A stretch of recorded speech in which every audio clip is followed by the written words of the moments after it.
Have you ever heard your name being called from a place where no one was? Or a tiny sound, just a beep, a whisper, that made you freeze because you knew you weren't alone? Sometimes fear doesn't come from what you see, but from what is silently watching you. From the dark corner of a room, behind a slightly open door, or in the middle of those hauntingly repeated dreams. In this video, you'll hear stories that can't be explained and can't be forgotten. The tiniest details, a bird repeating a phrase no one should have heard, a voice singing from the second floor, or footprints leading into the dark, will linger with you, longer than you think. And if you enjoy creepy stories like this, moments that make people pause and glance around the room, then don't forget to hit that subscribe button. Every subscription is a powerful way to keep these stories alive and give yourself a chance to step deeper into a world no one else dares to touch. Thank you so much if you've already subscribed. Truly, every time you do, you help these stories live. One more time. Now, turn off the lights, put your headphones on, and listen closely. Because who knows, someone might be listening with you.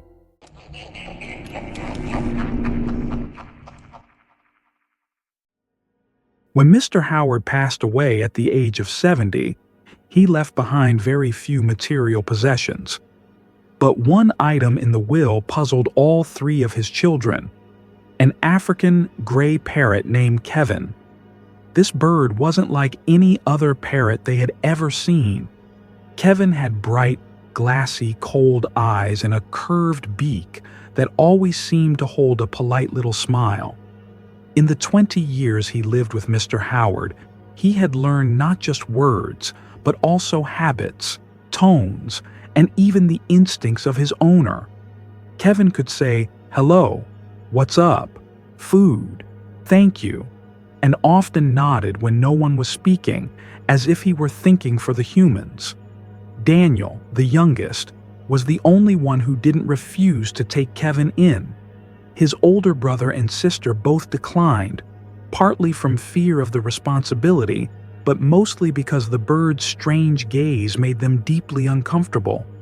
Daniel, who lived alone in a 2-story house with no basement, couldn't bring himself to send the bird to a shelter.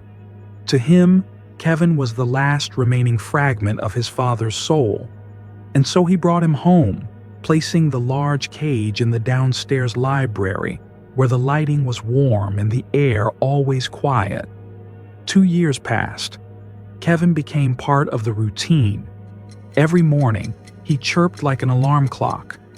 During the day, he occasionally repeated old phrases, sometimes even mimicking Mr. Howard's cough, a sound Daniel couldn't remember the last time he'd heard. At night, as soon as the black cloth was draped over the cage, Kevin would fall silent, like a piece of furniture. Daniel often lay watching TV downstairs, sometimes dozing off on the sofa near the cage, beside those ever-watching eyes. Kevin's presence was comforting, so much so that Daniel began to wonder if some part of his father still lingered inside this bird. But then, on a freezing December night, everything changed. Just before 11 p.m., as Daniel was drifting into the haze of sleep after a long day of work, Kevin suddenly shouted, a sharp, piercing "hello" that echoed down the hallway. Then it repeated, fast, urgent, accompanied by frantic movements and thuds, as if someone were dancing violently inside the cage. Daniel jolted upright. His heart pounded. He sat in the darkness, listening. Kevin had never done this before.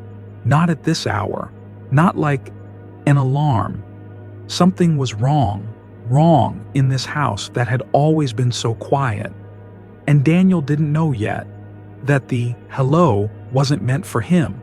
Daniel walked downstairs under the faint glow of the kitchen light that hadn't yet been turned off. Kevin's hello rang out again, this time followed by "What's up?" An old habit, but now spoken in an unusually high pitch, urgent and drawn out like a scream. When he reached the library, Kevin was perched lower on the cage's bar, bobbing his head up and down as if trying to call someone. His gray wings slightly flared, eyes wide open, his whole body trembling in bursts. "Kevin?" Daniel called softly, but the bird didn't respond as usual. Instead of tilting his head to listen or angling his beak in thought, he just kept repeating, "Kevin. Hello. What's up? Hello. Kevin?" The strange part was, Kevin never talked at this hour, and he never moved like that without someone engaging him. Daniel opened the cage and held out his hand, but Kevin backed away, not biting, not stepping forward. Confused, Daniel fetched some food, hoping the bird was just hungry. But Kevin didn't touch it. His gaze was fixed on one spot in the room, not on Daniel, but on the dark space between the room and the left wall of bookshelves. "You're probably stressed," Daniel sighed. He draped the black cloth over the cage, hoping it would calm the bird down. But after just a few steps toward the kitchen, he heard the cage rustling again, this time violently, like something was trying to escape. And then, silence. A deep, suffocating silence in which Daniel could hear his own heartbeat. Then Kevin spoke again, not a phrase this time, but a whisper, almost indiscernible. "I see it. I see it. Pantry." Daniel froze. Pantry. The food cupboard. He turned to look at the corner of the room, where the white wooden pantry door stood still. From Kevin's perch, the bird had a clear line of sight to that door. A chill raced down Daniel's spine. He stepped forward. His fingers touched the old switch located outside the pantry frame, an antiquated feature of the house. The light inside flicked on, casting its glow through the pantry's frosted glass door, and he saw it. A human figure, visible, standing still in the cramped space, not moving, not flinching from the light, just standing there, as if it had been waiting. Daniel couldn't recall the exact sequence of what happened next, only that he screamed, flung the door open, and lunged inside like some primal instinct had taken control. The man inside shrieked, tried to break free, but Daniel, adrenaline flooding his veins, tackled him to the floor, gripping with a strength that felt like his father's spirit had taken hold. The man stank. His clothes were filthy, his eyes wild. A homeless man, hiding in his house for who knows how long. But Kevin had seen him, and Kevin had warned him. If not for that parrot, Daniel might not be alive to tell the story today. The man on the floor struggled. His body reeked of cheap alcohol, damp earth, and something that reminded Daniel of a morgue stretcher. He didn't scream. He growled. His hands clawed at Daniel's face, aiming for the eyes. Daniel screamed but didn't let go. He just tightened his grip, locking onto the intruder's neck and shoulders with all his strength, slamming the man's head against the wooden floor with a dry, cracking thud. "Who sent you?" Daniel hissed through gritted teeth, his voice cracking. No answer, just panicked eyes slowly dimming. Inside the cage, Kevin went wild. He flapped around the small space, wings beating, squawking frantically. "Hello, Kevin, Kevin, food, pantry, help, Kevin." The parrot's voice sounded distorted, as if blending old phrases with a desperate cry for help. Daniel knew he couldn't hold him for long. He jumped up and dashed to the living room table, grabbing his phone. While dialing 911, his eyes stayed fixed on the man who now sat wheezing, dazed but still moving. Instinct told him not to turn away. "I need the police. Someone broke into my house. He's here. I don't know who he is, but he's been hiding in my home." As he spoke, the man suddenly stood up. No growl, no lunge, just silence. He ran toward the back door, the one Daniel was sure he had locked, and when he got there, without hesitation, he turned the knob. It opened. The door wasn't locked. Daniel froze. A chill shot straight down his spine. The man hadn't entered through the front door, nor a second-story window. He had come in through the back door, and it had never been locked again. He slipped outside, vanishing into the cold, damp night as if he'd never existed. His silhouette faded beyond the rotting wooden fence, disappearing in a matter of breaths. The police arrived 10 minutes later. Daniel couldn't say much. He just sat on the floor, hands shaking, eyes vacant. Kevin was still repeating scattered phrases like echoes of a storm not fully passed. Help, pantry, what's up, Kevin? They never found the man. No signs of forced entry. Nothing stolen, except a few open cookie boxes in the pantry. He'd eaten, made himself at home, as if he had been living there already. Daniel looked at the black cloth on the floor, the one he'd draped over Kevin's cage when it all started. For a fleeting moment he wondered, what if he hadn't pulled that cloth off? What if he hadn't listened to the bird? Maybe the man would still be there, waiting for the right moment, behind the unlocked door. The police left close to 3 a.m. Daniel didn't sleep. He sat alone in the living room, kitchen light casting a dull yellow sheen over the floor like a layer of faded dust. On the table, a glass of water was still full, trembling in his hand, not from the cold, but from the lingering sensation of having strangled another human being. Kevin was silent now. No more screaming, no more frantic flapping. He perched quietly on his wooden bar, staring at his owner with dark, round eyes, an almost sympathetic look. Daniel wasn't sure if he imagined it, but he swore that, in that moment, Kevin tilted his head and slowly said, "Good boy, Kevin." It was the phrase his father used to say whenever Kevin mimicked a word correctly or called out at mealtime. A simple phrase. But tonight, it wasn't meant for Kevin. It was meant for Daniel. The next morning, as soon as daylight broke, Daniel replaced the back door lock, adding 3 more. He installed security cameras, set up an alarm system, and replaced the pantry door with a steel one fitted with a bolt. But he never put the black cloth over Kevin's cage again. Never again. Sometimes, in the middle of the night, Kevin would speak, not loudly, just a few words. "Hello," or "What's up," like an old habit. But each time Daniel would get up, turn on the lights, and check the house, every door, every window, because he knew Kevin wasn't talking to himself.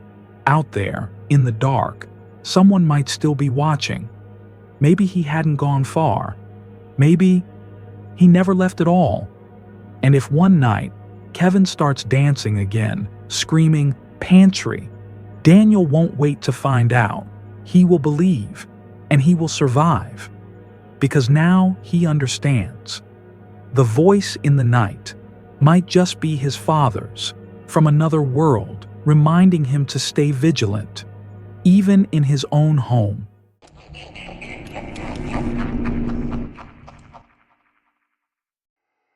Quinn never believed in the supernatural.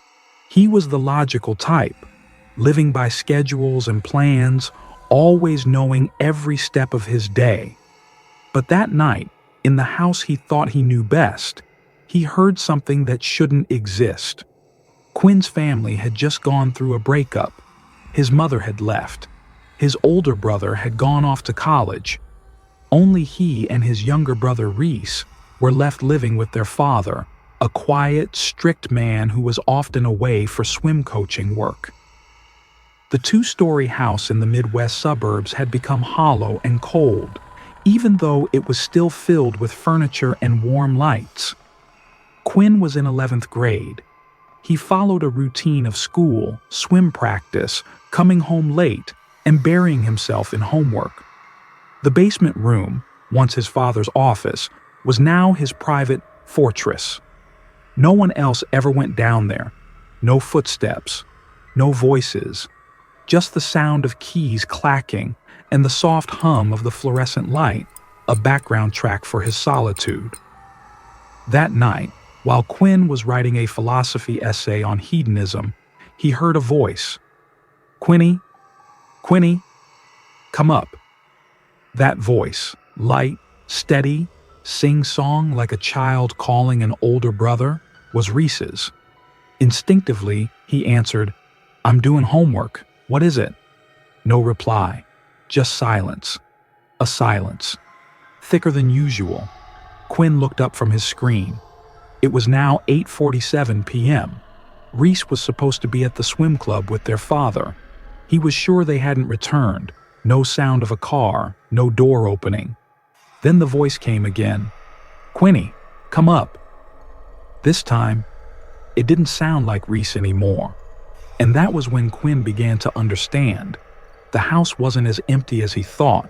Quinn rose from his desk, heart pounding even as his rational mind tried to reassure him it was just imagination. But the silence in the basement now, so tight it felt suffocating, made him feel like someone was standing just behind him, waiting for him to turn around. He grabbed his phone, switched on the flashlight, and climbed the wooden stairs one step at a time, the narrow beam of light sliding along the wall. The door to the main hallway was ajar. No sound, no creak. Quinn peeked into the living room, kitchen, and even the laundry room, all dark and empty. "Reese?" he called, trying to sound calm. "Are you home already?" No answer. A cold instinct crept down his spine. Quinn moved toward the front door, still locked, no signs of entry. Then he turned and looked up at the staircase leading to the second floor, where the voice had come from. "Quinny, come up." A third time. But now, the voice no longer sounded like Reese. It kept the same tone, but stretched out, off rhythm, like something trying to learn how to mimic. The darkness on the stairs was deeper than usual. No light from the upstairs hallway windows. Quinn flipped the hallway switch, but the light didn't come on. Burned out? Or turned off? He stepped back. His hand clenched the phone tighter, the flashlight shaking. For a few seconds, he ran through all the reasonable explanations. Someone hiding in the house? A prank? But this was a quiet neighborhood. No one outside the family had a key. Reese couldn't have come home without unlocking the front door, and no one, not even their dad, could imitate Reese's voice that perfectly. Quinn hesitated. He wasn't the cowardly type, but walking up the stairs in the dark, while a voice above whispered with strange invitation, every instinct screamed not to. "Reese," he called again, louder this time, forcing himself to speak. Silence. Then, from upstairs, footsteps. Not hurried, not slow, but heavy. As if someone didn't know how to tread lightly indoors. The footsteps stopped at the top of the stairs. Quinn held his breath. And then, the voice again, now closer, clearer, almost whispering in his ear. "Quinny, come up." Quinn stood frozen. In that moment, he knew one thing for certain. Whatever was upstairs, it wasn't his brother, and it was waiting. Quinn stood frozen, eyes locked on the top step. The flashlight beam from his phone cast a shaky strip of light across the upstairs hallway, where that strange voice had just come from. It felt like he was facing something invisible, yet more present than anyone he had ever known. "Quinny, come up." This time, the voice didn't echo from afar. It whispered, almost as if it stood right in front of him, just one step away. But there was no one there. Quinn took a step back. Part of him wanted to bolt outside, call his dad, the police, anyone who could explain this. But another part, that maddening curiosity, wanted to know, If he climbed just a few more steps, would he see something? It's just a sound. It could be the pipes, or an echo, he told himself, trying to reconstruct the rational mind now shattering piece by piece. He placed one foot on the first step.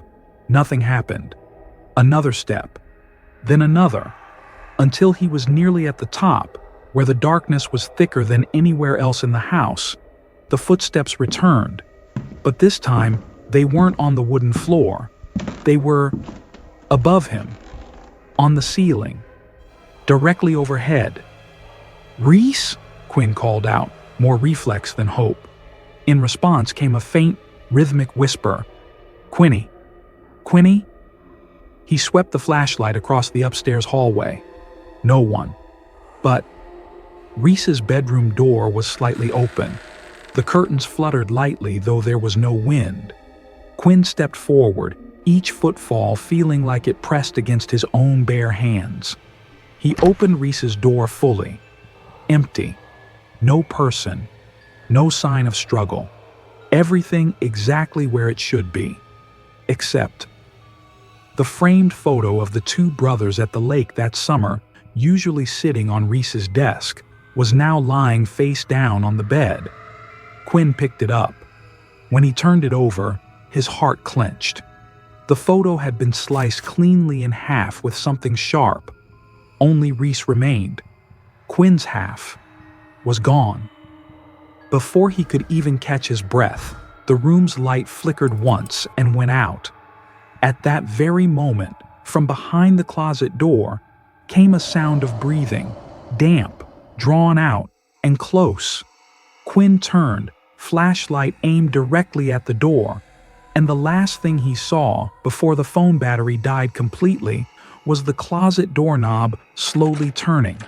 No one touched it, only the shadow upstairs, waiting to be let out.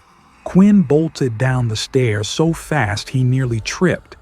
He left behind the darkness of the second floor, the closet door slowly creaking open, and the breathing that clung to him like a thread tightening around his neck. He burst through the front door. The cold air slapped him across the face like a wake-up call. Standing in the yard, panting, heart pounding like a drum, he looked back at the house. Every window dark, every line familiar, and yet it all seemed foreign, like a place he'd never truly lived. Just then, the garage light flicked on. His dad's car pulled into the driveway. Reese sat in the passenger seat, laughing as he took off his swim cap. They stepped out of the car casually, as if they'd just come back from a relaxing outing, completely unaware that just minutes earlier, something using his son's name had nearly lured Quinn into a place with no return. When his dad opened the door and saw Quinn standing pale and still in the yard, he rushed over. "Quinn? What happened? Are you okay?" Quinn looked at Reese, the real one, flesh and blood, soaked from the pool but smiling brightly. His eyes were clear. His feet touched the ground. Not the thing upstairs. He said nothing, just pulled his little brother into a tight hug, as if to confirm this was real. Then he looked back at the house. The second floor was dark, but Quinn knew. It was still up there. A few days later, he asked to move permanently into the basement room. No one understood why, and he never told them. No one would believe him. And some things only become more real once spoken aloud. Sometimes, in his sleep, he still hears a voice calling from upstairs. "Quinny, Quinny, come up." And he knows it hasn't left. It's just waiting for next time.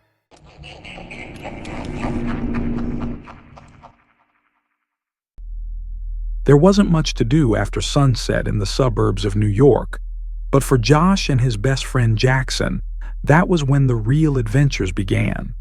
They were old-school best friends. No social media, no online games. Just two beat-up bikes, a weak radio set, and curiosity that always pushed beyond reasonable boundaries. One early autumn afternoon, with sunlight fading over the copper-colored treetops, Josh and Jackson discovered a dirt path branching off from Route 209. No name sign, no fence, just a trail blanketed in leaves and wild grass leading deep into a forgotten land. They followed it, passing through trees like a passage into another world. And then they found it, the abandoned resort, wide, silent, like a ghost town. There were at least 10 old bungalows, a collapsed roof main building, a rusted playground, and, hidden behind the trees, 2 public restrooms with no doors, standing alone like caves that swallowed light. "Let's come back at night," Jackson whispered, as if afraid to wake something that had been asleep too long. Josh didn't answer, but his eyes lit up. They turned back, but both knew they'd return that night. When darkness fell, the boys came back, flashlights in hand, radios clipped to their belts. No one spoke loudly. Every step echoed into the night, as if the ground itself was warning them away. They began exploring each bungalow, stepping over rotted carpet, through long hallways that led nowhere. Everything was empty, until Josh reached the restrooms. No doors, just 2 deep recesses, one marked for men, one for women. And there, under the weak beam of his flashlight, he saw smeared red footprints stretching inward, as if someone had entered and never come back out. Josh stood in front of the women's restroom, a cold concrete block mottled with green moss. No door, just a black opening like the mouth of a cave. The red footprints, blurred, warped, bled across the dusty cement, straight into the darkness inside. He shined his flashlight in, but the beam barely lit more than a few steps ahead. Every sound around him, the wind in the trees, the chirping insects, seemed to get sucked into the strange silence hanging around the restroom. He raised the walkie-talkie and pressed the button. "Jackson? I'm at the restrooms now. Where are you?" Silence. Josh released the button. The moment the soft beep of the transmission ending rang out, it was immediately answered by another beep coming from inside the restroom. Josh froze. It wasn't an echo. It wasn't his imagination. That signal was real, and it came from where the footprints disappeared. Josh's heartbeat quickened. He raised the walkie-talkie again. "Jackson, please answer me." This time, after the beep, a soft voice came from inside the restroom. "Josh." Nothing else. Just his name, drawn out, whispered like a breath stuck in a throat. Josh stepped back. His hands shook. The walkie-talkie dropped to the ground. He was about to run when, behind him, from the dark forest, a familiar voice rang out. "Hey, Josh." "I'm over here." It was Jackson. Josh turned and saw the beam of his friend's flashlight flickering through the trees. He exhaled in relief and ran toward him. "I thought you were in there," Josh said, pointing toward the restroom. Jackson frowned. "I haven't been anywhere near that place." Josh shuddered. "I just heard the walkie-talkie. Someone called my name from inside." They stared at each other. Then Josh bent down and picked up the radio.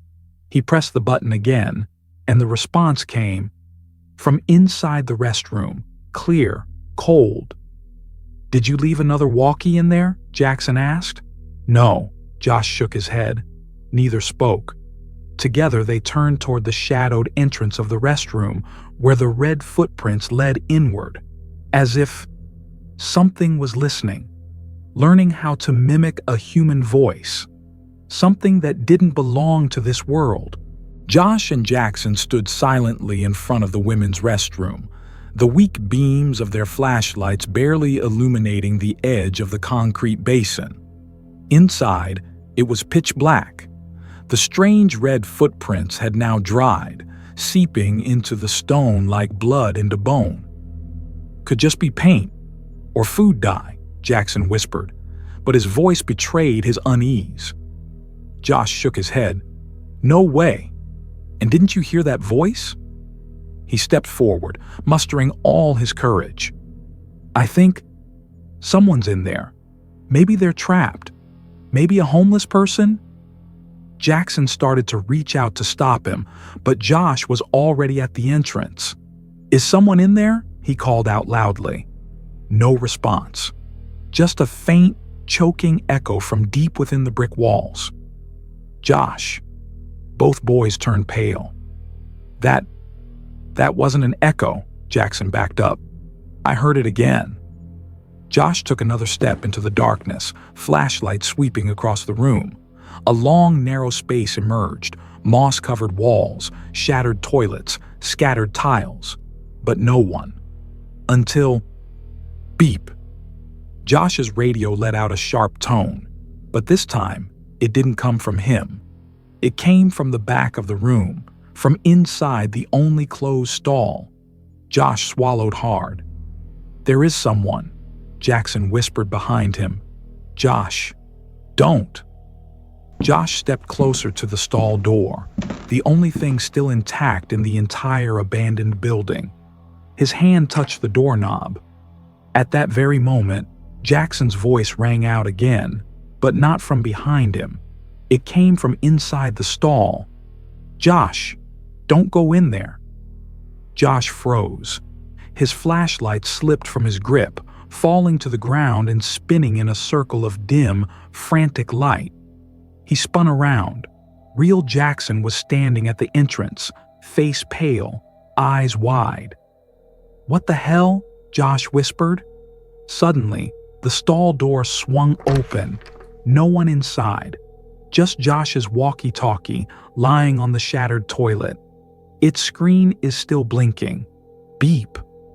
A woman's voice echoed from it, like it came from the depths of hell, whispering on the exact frequency they were tuned to. "Next time, come in." Josh and Jackson bolted from the restroom as if something were chasing them, though neither dared to look back. Josh had dropped his radio somewhere along the way, and his flashlight had gone dead halfway through the run. They tore through the woods, past the rows of abandoned bungalows, and only started breathing again once their feet hit the asphalt of Route 209. They collapsed on the grass, cold sweat running down their spines despite the crisp fall air. Neither spoke for several minutes. Then Jackson whispered, "Maybe someone does live in there. A drifter. Someone is sick." Josh didn't answer. He was remembering something. An old woman's face Jackson once swore he saw in one of the bungalows. Said she lunged at him from the shadows. Josh had thought it was just his imagination, but now he wasn't so sure. The next morning, they went back under sunlight with a group of friends. But the restrooms were empty. No red footprints, no radio, no intact stall door, as if nothing from the night before had ever existed. But as Josh walked away, he noticed a stain on his shoe, deep red, dried, and clinging. He didn't know exactly what it was, but he didn't try to wash it off either, because deep down he knew some things can't be cleaned, not with water, not with time. Sometimes, late at night, the walkie-talkie in Josh's room lets out a single beep, even though he removed the batteries long ago. And from somewhere, like wind slipping through a crack in the door, he hears that voice again. "Next time, come in." If you're still listening by now, then congratulations. You've just survived 3 of the creepiest stories we've ever told. But remember, the fear doesn't end when the video stops. It only goes quiet for a while. Because who knows? One night, in the dead silence, you might hear a beep or a familiar voice whispering from right behind you. If you want to keep diving into stories that make your heart race with every beat, hit that subscribe button right now It's the best way to make sure you never miss another video, and it helps keep the whispers in the dark alive. Don't forget to hit like if any of these stories gave you chills, and leave a comment. Which moment scared you the most? Have you ever experienced anything like this? Thank you for spending time with this channel. Your support is the only thing keeping this creepy flame burning. See you again in the dark.